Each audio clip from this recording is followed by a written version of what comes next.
এই আজান দিছে, সবাই খেজুর মুখে দিয়ে বিসমিল্লাহ বলে খেজুর মুখে দাও।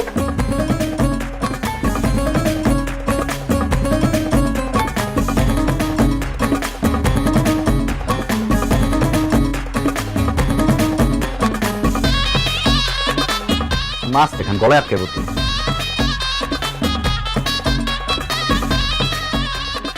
আলহামদুলিল্লাহ। ওরে আল্লাহ রে, পেটটা শান্তি হলো, কিন্তু শরীর তো খুব দুর্বল হয়ে গেছে। আমি যাই একটু ঘুমাই, আরাম করি। আমার শরীরটা ছাইরা দিছে বুঝলে বাপ, আমি যাই ঘুমাই গা। ঘুমাবেন মানে? আব্বা আম্মা কি বলতেছেন আপনারা এইসব? মাগরিবের নামাজ পড়বেন না? কি যে বলো জামাই, সারাদিন রোজা রাখছি, ইফতারি কইরা আমি দুর্বল হয়ে পড়ছি, এখন আমি নামাজ পড়তে পারবো না। আমার পক্ষে নামাজ পড়া সম্ভব না, আমার কিন্তু রেস্ট নিতে হবে, আরাম করতে হবে। আব্বা, রোজায় হচ্ছে 1 ফরজ আর নামাজে হচ্ছে 17 ফরজ। 1 ফরজ আদায় করতে গিয়ে 17 ফরজ ছেড়ে দিলে হবে? নামাজ পড়তে হবে আব্বা, নামাজ হলো বেহেশতের চাবিকাঠি। আপনার চলেন মিয়া ভাই, চলেন আমরা মসজিদে গিয়ে জামাতের সাথে মাগরিবের নামাজ আদায় করে আসি। আর বকুল, তুমি মার ভাবিরে নিয়ে বাড়িতে নামাজটা পড়ো। পারতাম না, কেন? রোজা রাখছি না প্রথম, শরীরটা খুব খারাপ লাগতেছে। আজকে রোজা রাখছি, কালকে তো নামাজ পড়বো। কালকে তো নামাজ পড়তে হইব, তো আজকে নামাজের কি হইব? যাও, তিনজন একসাথে নামাজ পড়ো।